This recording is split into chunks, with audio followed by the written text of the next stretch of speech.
masi kana thon manai tar government thon man haini ngai mai kai degi de kamaina tholi noi ta gi magi sari ba tolo honorem duna family the pubunga maktraga di mapan tola kan ai kari gum kar tawti ada ba kos mangona wakhalam po leba po leba ji masi kana pon gi apta huji pali government den po le na yo wakhalon de leje maramdi ngasai magi chap chaba hingnab nomgi ai imungi family maintain tawda medam mari jo khoi na hajening base karino ado social media sing jo khoi laiba ngasi gi panelist khoi yengi ba khudimak ta hajening base imung ma maintain tawna bada khoi tha gi oina khoi gi yum ma da small family ma da nomgi ayukta lupa chani nundang chani lupa samri je dum expense taweba adugi mathakta ngasai mai gi bin lupa changwa de hapte biya de ising gi bin thi de biya roi tuti gi bin thi de biya roi adigi akoi gi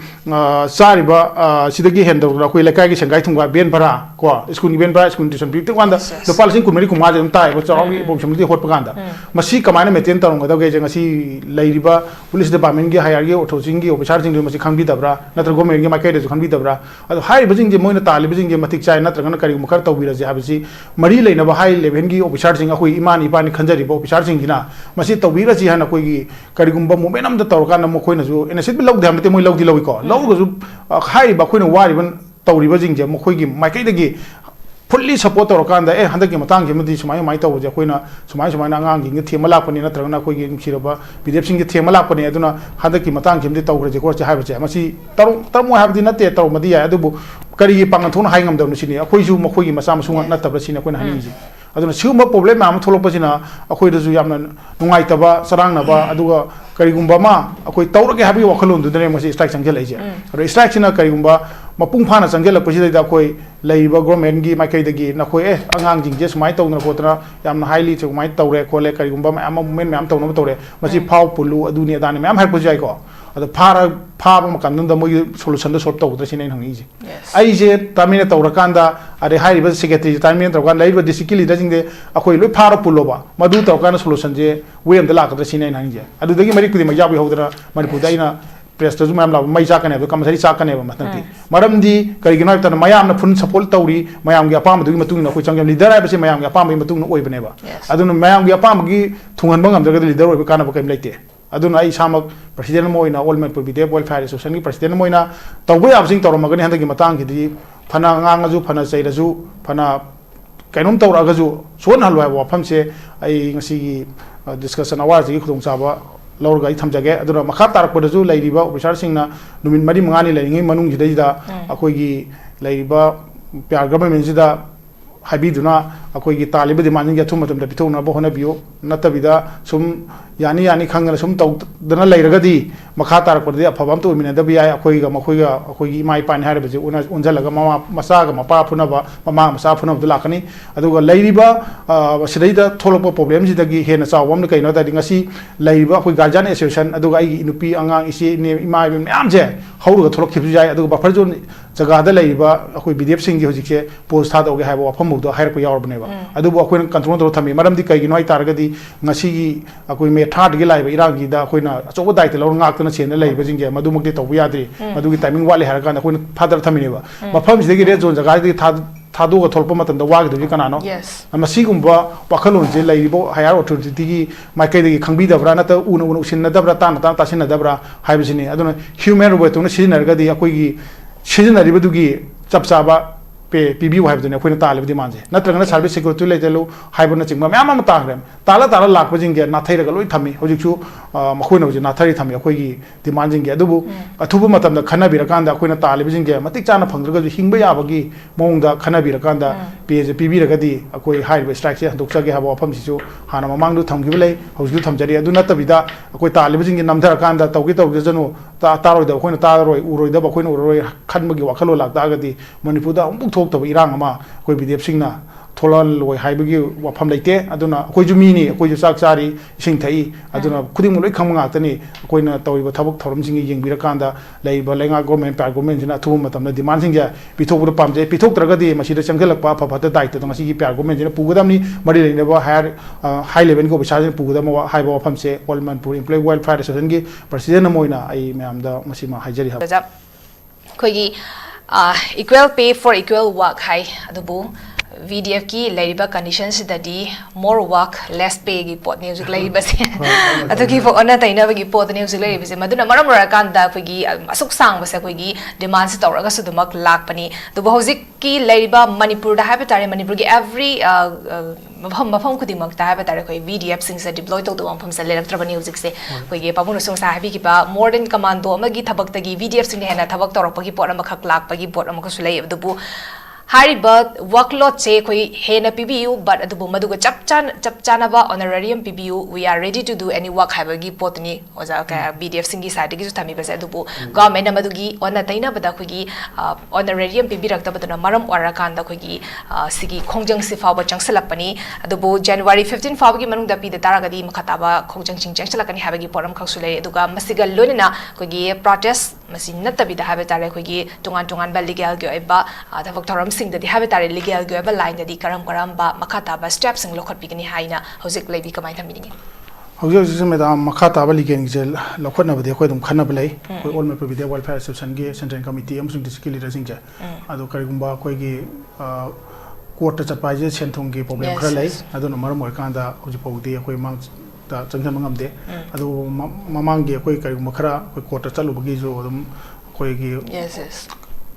Ozana so habi greko ado ka khoi gina so hari ba moina tharai ba government gi tharai ba adagi koti tholok po jing jo khoi gi mari lena ba jing da dum haijak ba adagi tana jaba khar lai gre ado chap cha ba equality de khoi phang de aina makha ta na lakchen ngi je kai noi ta de hoje hoji che khoi na tawri ba duty jina heavy de tawba seng na ga di manipur da maming thon ba ya ba khoi human robot ka na thon ya ba ni di sing je seng na kan da ado khoi pabung na jai gre khoi commando da kai gre sine ja khoi commando da khoi lai je samna all manipur gi on lai mi lising amaga jangwa sa thuk sumai leng mani commando de test taw ga lai ji khara hen bu leng nai tare ar ba phajam re jom jaga jing da koi ngai bising ma ne khange adu lising tra ga yang khai ji na hoji taw ri ba litu ji ga pi ri ba en ji ga koi pre structure ji ga chana da ba ma am tholok padi imung manung da problem am thole khudam moi na har ba da koi BDF sing gi imung jing da hojik ti akoi yum kai loi pal nga ta ni na koi angang bi je ani na tra hom ti loi lai rai tare adu lai ba sing ji na koi baba lai di ma lai dai nu pi lai di ai cha ni do ni mi manga family de am kam sa small family oin lai hai ta lai di ba jing je hoje hoje ki sar ba onem jina ko na dam ni na sai gi akoi na purai ba jing jina ko na dre adu di yum da problem am thok ri chaulang na ko na bam yaw re aduna mi manga bidia bising tra ga yang khai ga lising tra ga yang khai gi family ji pa ga da mi lising yang khai san yang khai tai sum charo an ko cha ba dai ko chum ni ko cha ba da ado hai ba bidia bising de na ta imung manung ji pura mai muthat pa ne ba ji government na taw si de akoi ga tangi de tok piro ba hai ba mai gi family je kaman hingi je masi government masi ubom changi sin de akoi na ning je adu urak tab de ne ba ngasi tong nai problem am se adu mi lising yang khai gi hen ba sorang ne pom chumli hot pe wa ne mi lising yang khai san yang khai ba ne family big small family im de lai ba hen ba yaw ri ne ba adu shu ma ma am problem am la ko da khoi BDF sing je society lai gi da bo yaw rai ta adu yaw gi ba ma am se kana na tai da pu do re maru ina hoje koi pabung na hai BDF koi rai phan pai ba gi de koi gi thinoti pai ba se koi pabung na ba hai BDF du akoi na lo da akoi na government jana pi ba da akoi da yaw da khara akoi da zum khara nuai ta khalai maram di hoji bafal jon jaga jing da koi hoji lan ngai ba lan nga ko da kram kam immunization akoi da matik cha pi bi gi sin koi na ngi je yes simazu lan amal tok ta ga di mafam da lai ba akoi gi mi tara na sabe mangan sabe ma chap cha ba ma gi lalam sin na khulai chap chan pi da ne pi da bra ju adum pi dum yaw ri ba adu ta di nga sai gi akoi na rifle fire ga theng la ga da mai sum bi question la ba chen me am dang gi je akoi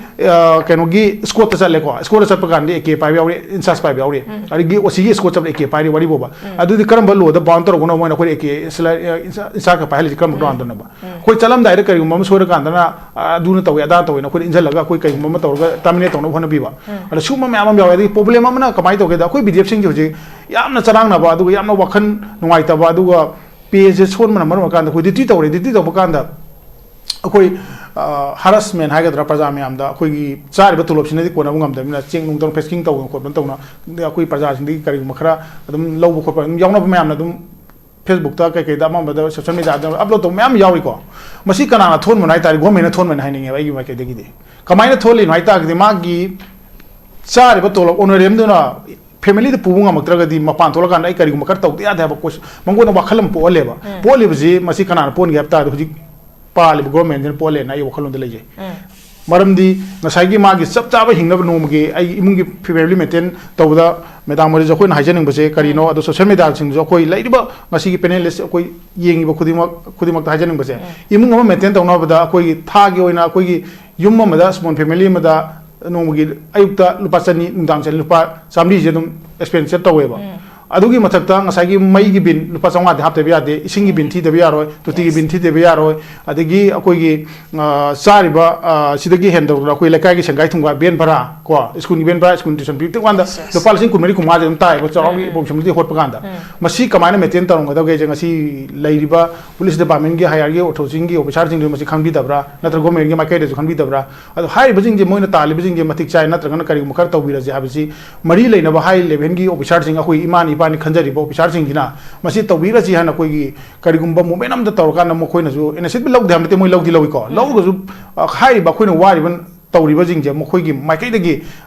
fully support तौरकांदा ए हंदकी मतंग मदी सुमाय माइ तौ जे कोइना सुमाय सुमाय अंगांग गी थेमा लापनी नत्रगना कोई गी सिरबा बीजेप सिंह गी थेमा लापनी अदुना हंदकी मतंग मदी तौग्रे जे कोर्च हाइबचे मसी तरमो हाबदी नते तौ मदी या अदुबु करी पांग थोन हाइंगम दम सिनी अखोइजु मखोइ गी मसा मसुंग नतबा सिनी कोइना हानिजी अदुना सिगुम प्रॉब्लम माम थोलपसिना अखोइदजु यामना नुंगाइतबा सरांगनबा अदुगा करिगुंबा मा अखोइ तौरगे हाबी वखलोन दुदने मसी स्ट्राइक संगेलाइजे अरो स्ट्राइक सिना करिगुंबा मपुंग फाना संगेलपसिदा अखोइ लैबा गवर्नमेंट गी माइकैदगी नखोइ ए अंगांग जिंजे सुमाइ तौना कोतना यामना हाइली सुमाइ तौरे खोले करिगुंबा मैम मूवमेंट मैम तौना तौरे मसी फाव पुलु अदुनि अदाने मैम हाइपो जाइको अदो फाबा मकंदम द मोइ सोल्यूशन द सॉल्व तौदर सिनै हंगीजे आइजे तामिने तौरकांदा अरे हाइरिबा सेक्रेटरी तामिने तौरकान लैबा डिस्ट्रिक्ट लीडर जिंगे अखोइ लोइ फारा पुलोबा मदु तौरकान सोल्यूशन जे वे अमदा लाकदर सिनै हंगीजे अदुदगी मरि कुदि मजाबि होदरा मणिपुर दाइना प्रेस तजु मैम लाब मई चाकने अब कमसरी चाकने अब मतंती मरमदी करिगिनो आइतन मयाम न फुन सपोर्ट तौरी मयाम गी अपाम दुगी मतुंग न कोइ चंगम लीडर आइबसे मयाम गी अपाम गी मतुंग न ओइबनेबा अदुन मयाम गी अपाम गी थुंगन बंगम जगद लीडर ओइब काना बकैम लेते अदुन आई सामक प्रेसिडेंट मोइना ऑल मैनपुर विदेप वेलफेयर एसोसिएशन गी प्रेसिडेंट मोइना तौबो याबसिंग तौरमगनि हंदगी मतंग गी फना ngang फना चैरजु फना कैनोम तौरगजु सोन हलवा वाफमसे आई ngasi डिस्कशन अवार जी खुदोंग चाबा लौरगा थमजगे अदुना मखा तारकपदजु लैरिबा ऑफिसर सिंगना नुमिन मरी मंगानी लैरिङै मनुंग जिदैदा अखोइगी लैरिबा प्यार गवर्नमेंट जिदा हाइबिदुना अखोइगी तालिबा डिमांडिंग अथुम मतमदा पिथौना बहोना बियो नतबिदा सुम यानी यानी खंगना सुम तौदना लैरगदी मखा तारकपदि अफबम तो मिनदबि याय अखोइगा मखोइगा अखोइगी माइ पान हारबजे उनजलगा ममा मसागा मपा फुनबा ममा मसा फुनब लाकनी अदुगा लैरिबा सिदैदा थोलप प्रॉब्लम जिदगी हेना चावम कैनो दादि ngasi लैरिबा अखोइ गार्जियन एसोसिएशन अदुगा आई नुपी अंगांग इसे ने इमा मैम जे हौरगा थोलक खिबजु जाय अदुगा बफर जोन जगादा लैरिबा अखोइ बीडीएफ सिंह गी होजिके पोस्ट थादोगे हाइबा वफमबुदो हाइरप यावरबनेबा अदुबो अखोइ कंट्रोल तरो थमी मरमदि कैगिनो आई तारगदी ngasi gi अखोइ मे थार्ड गी लाइबा इरांगी दा अखोइना अचोबो दायित्व लौर ngaktana चेन लाइबा जिंगे मदुमकदि तौबो याद्रि मदुगी टाइमिंग वाले हारकान अखोइना फादर थमिनेबा मफम जिदगी रेड जोन जगादि थादोगा थोलप मतंदा वागदुगी कनानो मसिगुंबा पाखलोन जे लाइबो हायर अथॉरिटी गी माइकैदगी खंबिदबरा नत उन उसिनदबरा ताना तासिनदबरा हाइबसिनि अदुना ह्यूमन राइट सिजनरगदी अखोइगी सिजनरिबदुगी चपचाबा पे पीबी हाइबदुने अखोइना तालिबदि मानजे नत्रगना सर्विस सिक्योरिटी लेजलो हाइबना चिंगमा मैम अम ताग्रेम ताला लाखबा जिंगे नाथैरगा लोइ थमी होजिकसु मखोइना होजि नाथरि थमी अखोइगी डिमांड जिंगे अदुबु अथुबु मतमदा खनाबिरकांदा अखोइना तालिबा जिंगे मतिक चाना फंगद्रगजु हिंगबा याबगी मोंगदा खनाबिरकांदा पेज पीबीरगदी अखोइ हाइबा स्ट्राइक से हंदोकसगे हाबा वफमसिसु हाना ममांगदु थमगिबा लै होजिकु थमजरि अदु नतबिदा अखोइ तालिबा जिंगे नमधरकांदा तौगेजनु तारोइदा अखोइना तारोइ उरोइदा अखोइना उरोइ खनबगी वखलो लाक्तागदी मणिपुरदा अमुक थोक्तब इरांग अमा अखोइ बीडीएफ सिंगना थोलन लोय हाइबगी वफम लेते अदुना अखोइजु मीनी अखोइजु चाक चारी इसिंग थई अदुना खुदिमु लोइ खंग ngaktani अखोइना तौइबा थबक थरमसिंग येंगबिरकांदा लैबा लेंगा गवर्नमेंट प्यार गवर्नमेंट जिना थुम मतमना डिमांड सिंग जा पिथोकबो पामजे पिथोकत्रगदी मसिदा चंगलकपा फफत दायित्व तो मसिगी प्यार गवर्नमेंट जिना पुगदमनी मरि लेनेबा हायर हाई लेवल को बिसाजन पुगदम हाइबा वफम से all Manipur employ welfare association की प्रेसिडेंट मोइना आई मैमदा मसिमा हाइजरी हाबा वफम से थमजगे ओके अखोइगी मखा ताबा अखोइगी मरि लेनेबा अथॉरिटी सिंगना हाबे तारे अखोइगी वीडीएफ सिंगना तालिबा डिमांड सिंग से अखोइगी मसिगी मतंग द अखोइ खनबिद्रबा अदुग मसिगी मतंग द अखोइगी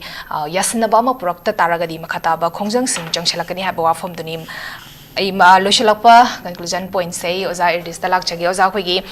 ꯂꯩꯔꯤꯕ ꯃꯅꯤꯄꯨꯔꯒꯤ ꯍꯧꯖꯤꯛ ꯂꯩꯔꯤꯕꯁꯦ ꯑꯩꯈꯣꯏ ꯁꯤꯁꯇꯦꯝꯁꯦ ꯑꯩꯈꯣꯏ ꯉꯁꯥꯏ ꯄꯥꯕꯨꯡꯅꯁꯨ ꯍꯥꯏꯕꯤꯈꯤꯕ ꯑꯩꯈꯣꯏ ꯁꯤꯁꯇꯦꯝꯁꯦ ꯐꯦꯜ ꯑꯣꯏꯕꯗꯨꯅ ꯃꯔꯝ ꯑꯣꯏꯔꯀꯥꯟꯗ ꯃꯅꯤꯄꯨꯔꯗ ꯄ꯭ꯔꯖꯥꯁꯤꯡꯅ ꯋꯥꯕ ꯑꯦꯚ꯭ꯔꯤ ꯗꯤꯄꯥꯔꯠꯃꯦꯟ ꯈꯨꯗꯤꯡꯃꯛꯁꯦ ꯍꯧꯖꯤꯛ ꯂꯣꯏꯅꯃꯛ ꯁꯐꯔ ꯇꯧꯕꯒꯤ ꯄꯣꯠ ꯑꯃꯈꯛ ꯂꯥꯛꯄ ꯍꯥꯏꯕ ꯇꯥꯔꯦ ꯃꯁꯤꯃꯛ ꯂꯩꯉꯥꯛꯁꯤꯒꯤ ꯃꯦꯆꯤꯅꯔꯤꯁꯤꯡꯁꯦ ꯐꯦꯜ ꯑꯣꯏꯔꯛꯄꯒꯤ ꯄꯣꯠ ꯑꯃꯈꯛ ꯂꯥꯛꯄ ꯃꯁꯤꯅ ꯃꯔꯝ ꯑꯣꯏꯔꯀꯥꯟꯗꯅꯤ ꯑꯗꯨꯕꯨ ꯍꯧꯖꯤꯛ ꯂꯩꯔꯤꯕꯁꯦ ꯑꯩꯈꯣꯏꯒꯤ VDFꯁꯤꯅ ꯇꯥꯜꯂꯤꯕ ꯗꯤꯃꯥꯟꯁꯤꯡꯁꯦ ꯃꯁꯤ ꯃꯔꯝ ꯆꯥꯏ ꯍꯥꯏꯕꯒꯤ ꯄꯣꯠꯇꯨꯅꯤ ꯑꯩꯈꯣꯏꯅ ꯉꯁꯥꯏꯗꯒꯤ ꯑꯩꯈꯣꯏꯒꯤ ꯆꯦꯅꯦꯜꯁꯤꯗ ꯑꯩꯈꯣꯏꯅ ꯁꯟꯗꯣꯛꯆꯕ ꯃꯇꯝꯗꯁꯨ ꯇꯣꯉꯥꯟꯕ ꯄꯕ꯭ꯂꯤꯛ ꯚ꯭ꯌꯨꯋꯔꯁꯤꯡꯅꯁꯨ ꯄꯤꯔꯛꯄ ꯑꯩꯈꯣꯏꯒꯤ ꯀꯃꯦꯟꯁꯤꯡꯁꯨ ꯑꯩꯈꯣꯏꯅ ꯂꯣꯏꯅꯃꯛ ꯌꯦꯡꯖꯕ ꯃꯇꯝꯗꯁꯨ ꯑꯩꯈꯣꯏꯒꯤ ꯇꯥꯜꯂꯤꯕ ꯗꯤꯃꯥꯟꯁꯤꯡꯁꯦ ꯑꯩꯈꯣꯏ ꯑꯍꯦꯟꯕ ꯗꯤꯃꯥꯟꯗꯤ ꯇꯥꯟꯕ ꯅꯠꯇꯦ ꯆꯞ ꯆꯥꯅ ꯑꯩꯈꯣꯏꯒꯤ ꯐꯪꯐꯝ ꯊꯣꯛꯄ ꯔꯥꯏꯠꯁꯤꯡꯗꯣ ꯃꯗꯨ ꯃꯇꯝꯒ ꯆꯨꯅꯕ ꯃꯑꯣꯡꯗ ꯒꯚꯔꯟꯃꯦꯟꯠꯁꯤꯅ ꯑꯩꯈꯣꯏꯒꯤ ꯄꯤꯕꯤꯌꯨ ꯍꯥꯏꯕ ꯄꯣꯠꯇꯨꯅꯤ ꯃꯁꯤꯗ ꯒꯚꯔꯟꯃꯦꯟꯠꯅ ꯑꯩꯈꯣꯏꯒꯤ टाइमलाइन लैरिबा अखोइगिदा जनवरी 15 फाउगी मनुंगदा मसिगी मतंगदा खनाबिद्रबा मसिगी मतंगदा यशिनबा पुरक्त्रबा नत्रगना डिमांड्स पिबिदबा तारगदि हेन अकनबा खोंजंग जंगसिलकनी हाइबनी अखोइगी लैरिबा कॉन्फ्लिक्ट थोइकान मनुंगसिदा अमुक अखोइ मसेलगी मनुंगदा अमुक कॉन्फ्लिक्ट थोलकपसि मसिदि अफब खुदमदि नते मसिगा मरि लेना अखोइ मरि लेना अथॉरिटी नसु मसिगी मतंगदसु खनाबिगनी अदुबो